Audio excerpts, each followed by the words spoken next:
Packers, Milwaukee Brewers, and Milwaukee Bucks have once again teamed up to sponsor 3 groups of local veterans on the Stars and Stripes Honor Flight, which takes off Saturday, October 7th.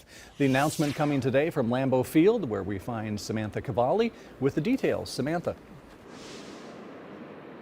Yeah, Jeff, promptly named the 71st mission, named the Flight of Champions, as each sports team will be sponsoring one group to attend the honor flight. Now, one group will be taking off from Green Bay's Austin Straubel International Airport. Simultaneously, 2 more groups will then also take on from Milwaukee's Mitchell International Airport on that Saturday, October 7th. Now, in total, the flight will honor 221 World War II, Korean War, and Vietnam War veterans throughout Northeast, Southeast, and East Central Wisconsin, as they will touch down in Washington, D.C. and tour multiple monuments honoring war veterans and heroes. Green Bay veteran Dennis Oberer served for the U.S. Army in the Vietnam War. He took part in last year's honor flight.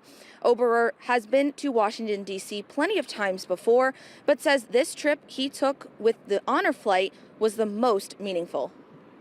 The most meaningful for me was there was a World War II veteran in a wheelchair, and he was thanking me for my service.